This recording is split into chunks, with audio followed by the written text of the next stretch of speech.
Hello to everyone. This is your host, Ima, and we're going to have another chat session with Pop and Subs. Hello, everyone.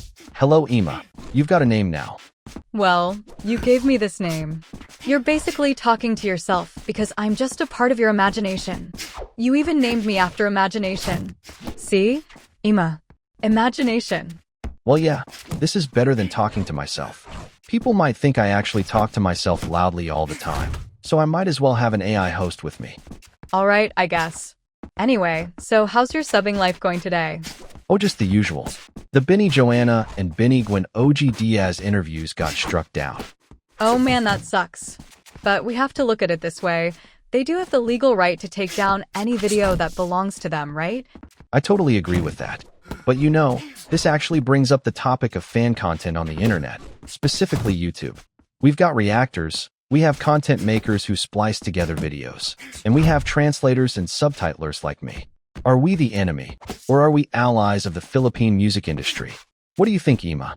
Well, personally, I think reactors and content makers, for example, the Blooms of Vinny, are actually allies of the music industry. I don't see how in the world reactors and content makers can be viewed as negatives to the Philippine music industry. They actually openly support groups like Vinny and SB19. Some foreign blooms even ended up going on a deep dive into Philippine music and even history, like Neon Reacts with Pierre. Exactly. Take me for example. If not for Neon Reacts with Pierre, I wouldn't have rediscovered Benny, and I'm Filipino. Just to remind you, I first saw Benny a few years ago during their pre-debut performance of The Coconut Nut on the show called It's Showtime on YouTube, but since I didn't really like them at that time, they disappeared from my YouTube feed. It's only a few years later, because a reactor from Germany created a reaction video to Benny's Pantropico, that I was pulled back into Benny. I gave Benny another chance, and I suddenly discovered how far they've gone from their Coconut Nut days. If I hadn't watched Pierre's reaction video, I probably wouldn't be a Benny fan today because my YouTube feed wouldn't promote Benny to me. Very good point. And not just that, translated and subtitled fan-made content are actually some of the first Benny videos that foreigners first get exposed to. Take, for example, Benny's interview with Karen Davila by Ika, The Unhelpful Guide to Benny by I'm Gonna Be a Star, Benny the Ultimate Guide by CC Studios, and of course, all the interviews, news reports, and even game show guestings that you have translated and subtitled on YouTube and Odyssey. These are the videos that people who have just discovered usually watch to get to know more about the Benny ladies. You know, from a business point of view, I can understand why ABS-CBN, OG Diaz, Boy Abunda, and others might decide to copyright strike videos if you use clips from their YouTube shows or translate and subtitle them. If you're the owner of the videos, of course you'd want to monetize them the most.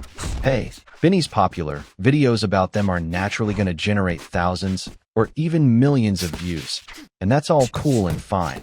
But isn't it that if their videos are already copyrighted on YouTube, that means even if other people upload it, the true owners are still the ones who are going to make money off of those views? Isn't that enough already? Personally, I don't care about making money. That was never my intention when I started my channel. Even reactors and other content makers say they aren't making money from featuring Benny videos, but they do so anyway because they love Benny and they wish to promote them as well in their own way. So why not allow these creators and reactors to help promote Benny, while the original owners of the videos are making money off of their efforts? It's a win-win situation in my opinion. Right? And you know, isn't it proof that fan content is having a positive effect on foreign fans when these foreigners actually attend Benny concerts? For example, Pierre from Neon Reacts from Germany and T-Hubs from America actually traveled to the Philippines to watch the Grand Beniverse. And during the Beniverse World Tour, reactors like One Arm Reacts, K-Twins, Brooke, and others all attended the concerts at different cities. These foreign blooms spent time and money to watch Benny because they actually appreciate them not just because they're great performers, but also because they have gotten to know the personalities of these ladies through translated and subtitled content like Benny interviews and other appearances. And there's one thing I want to point out. Go ahead and look for fan cams of the Beniverse World Tour 2025 in Dubai, London, and the American cities they went to. Tell me, what is the composition of the audience? From what I can see, it's like 99% Filipinos. Not a lot of other nationalities. It's definitely dominated by Filipinos. So compare those fan cams to fan cams of groups like Twice who also performed in the USA. You'll notice that they'll have a more diverse group of audience members. So we have to ask the question, are we really satisfied that even if Benny is selling out concerts even in other countries, their core audience are still Filipinos? Or do we want Benny to really reach greater heights where their concerts will also have more foreign blooms in the audience? Personally, I want Benny to become a true global phenomenon where their blooms aren't just mostly Filipinos, but also made up of millions of foreign blooms. Now that you pointed it out, you're right. Benny's global domination can't just be about making fans out of Filipinos living abroad. It should also be about increasing foreign blooms. I guess the standard we should be thinking about is, if all the Filipinos aren't able to watch Benny's next world tour, who will watch Benny in those countries? And the answer should be the local native blooms who live in those countries. If we cannot confidently say that, then it means Benny still hasn't reached the status of a true global phenomenon. They need to be popular not just to Filipinos. They need to be popular and loved by the locals of those countries. Exactly. In order to be truly considered a global success, you need not only conquer the hearts of your countrymen, but also the hearts of the locals living in those countries. And this is why there are fan content creators who are trying their best to make Filipino Benny content accessible to foreign blooms. This is why there are translators and subtitlists like me who are spreading interview videos on the net so that foreign blooms would get to know the real Benny behind the camera. We all see the potential of what heights Benny could reach. Yes, the local marketing for Benny has been wonderful and successful. They have now become superstars where anywhere you go in the Philippines, people will be able to tell you who all the Benny members are, and a lot of them might even be able to sing their songs or dance their choreography. But this is just local. What about global? If you ask the average American who Benny is, will they be able to tell you? As of right now, the reality is a big no. They might even think you're talking about the beanie headwear.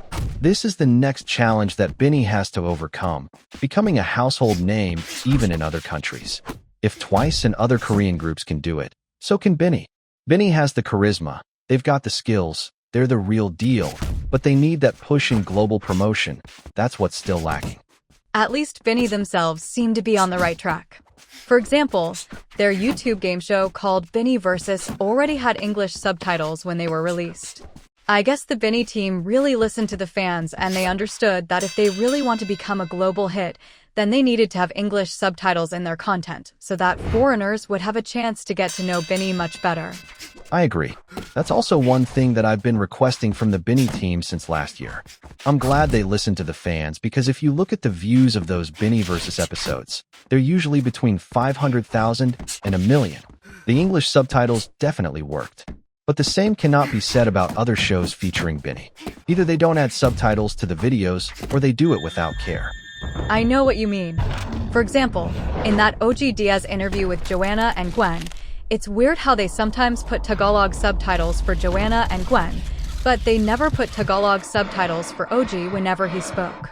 Also, what's the point of Tagalog subtitles when the audience can already understand Tagalog?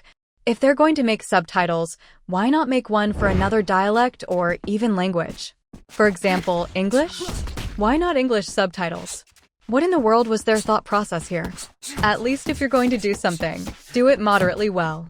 Hey Ima, don't be harsh on them. They did their best. But I guess their best wasn't good enough, 'cause here we are back where we were before. Seems nothing ever changes. We're back to being strangers. Wondering if we ought to stay or head on out the door. Okay, let's stop singing monotonously. By the way, that was just Once by James Ingram. Fine, you killed joy. I'll sing karaoke by myself later. Alright, let's end this. Just to repeat, fan content creators, reactors, translators are not the Philippine music industry's enemies. They are friends. They are basically free advertisers, free promoters working for their idols. Take advantage of them. Use them. They're literally spending hours upon hours of unpaid work just to help their idols succeed. Or if you prefer to have control over everything, then at least if you're going to translate and make English subtitles, do it properly. Whoa, okay, calm down. That's enough for today. This has been your host, Ima, and we just had a little spicy chat with Pop and Subs. Have a wonderful day.